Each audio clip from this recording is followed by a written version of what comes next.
One of our big topics that we talked about when Toy Fair first hit was the elusive Studio Series Thundercracker figure that no photos were taken because it was done privately in the Hasbro product preview panel. So Studio Series Thundercracker, as we discussed originally, is a retool repaint of the Nitro Zeus mold from Transformers The Last Knight. This toy finally surfaced in, of all places, actual retail. And in actual retail, a few things were confirmed more or less when it comes to the Studio Series and everything like that. Number one, it is 100% a Toys R Us exclusive. It was found in a Toys R Us in San Diego, where the first sighting was. It does confirm that it will have the Takara Tomy logo on it, along with the Hasbro logo. And it also confirms, now that we have a good look at this toy, that it is a retool and it has a brand new head sculpt. And another thing that's interesting about it is because the Nitro Zeus mold was a Titan Master. So the thing that's interesting with this is, despite the fact that it's a remold and it has a brand new head, the head is removable, but it's not a Titan Master. Some people have been saying maybe it's because, Starscream lost his head. Like, not Starscream lost his head, but his head was loosely kicking around in the Last Night movie. So maybe they thought it'd be funny if, maybe we could write some kind of subplot, and it never came about, where it's like, oh, that Starscream head that was kicking around in Cade Yeager's junkyard found its way onto a Nitro Zeus body and then was reformatted into Thundercracker. Who knows what fan wank you could write. But either way, as you could see from the photos, it's more or less the Nitro Zeus, given a lot of blues in different areas, but still keeping a lot of the grays from the original Nitro Zeus, with a very movie Starscream-esque head sculpt, but putting a greater emphasis on the extra eyes. That was something that was kind of absent from the original movie Starscream head sculpt. Which is a bit weird. Like, I mean, when I look at his head right now, I feel like, oh, they're just going to rename him Tarantulas and repaint him into like a dark blue / burgundy. I don't know. Well, that's the impression I'm getting from this. It's a very bug-like kind of head sculpt, but also with using mandibles too. Yeah, but again, very similar in silhouette and shape to the original movie Starscream design.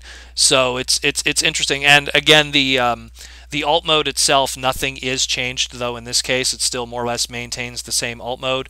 Although the alt mode really shows that it's going for that G1 Thundercracker color scheme, right down to the pinstripes on the side of the red and white, and the cockpit being that kind of yellowish yellow kind tint. of gold. Yeah, and even the black tip on the nose cone. It's again very G1 Thundercracker all around. It's just that the alt mode really kind of mutes all of that and shows more what was similar to that of Nitro Zeus with the grays and everything. But now we know. Now we know what it looks like, and people that when they saw this, they right away commented on the original discussion video that we had, saying like, hey, this is out, are you guys going to talk about it? And well, here we are, guys, and it's out right now.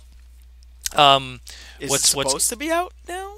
I guess so. What the only thing that's really fascinating that someone brought up, and it is true, and I only noticed it afterwards, was that every Studio Series figure up to this point, whatever character is in that packaging, it'll also say on the box what movie it's based from. So like if you look at, say, the Camaro Bumblebee, it'll have the original Transformers 2007 logo. If you look at the tank Megatron, it'll have the Transformers Revenge of the Fallen logo on it, which will be like, right to the right of the Studio Series logo on the bottom of the packaging.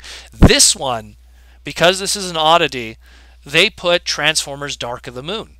And it's funny because Thundercracker did have a Transformers Dark of the Moon toy, but it was just a repaint of a deluxe Starscream. Right. So this is actually not how Transformers Dark of the Moon Thundercracker looked like, although he did not have any fictional appearances per se in the movie, and the only stuff that he really had was toy exclusive, and he didn't look like that either, because obviously you can't have chicken without the egg. Nitro Zeus didn't exist yet at that point. Exactly. So it's funny that they say that this is a Dark of the Moon character. when this could have easily been brought up as a 2007 character, because the movie Thundercracker character, and I use air quotes here, started all the way back in 2007 as a repaint of Starscream. So it's just interesting that that's also on the packaging. That's the only other thing I wanted to mention. Aside from that, there's not much else. They kind of just, they just go like, hey, you got a Thundercracker toy. They have that one line of blurb on there, which doesn't really flesh out the character at all. He has a little bit of unique box art at least, and that's that. So Toys R Us exclusive, while Toys R Us is still around. See our previous discussion about that.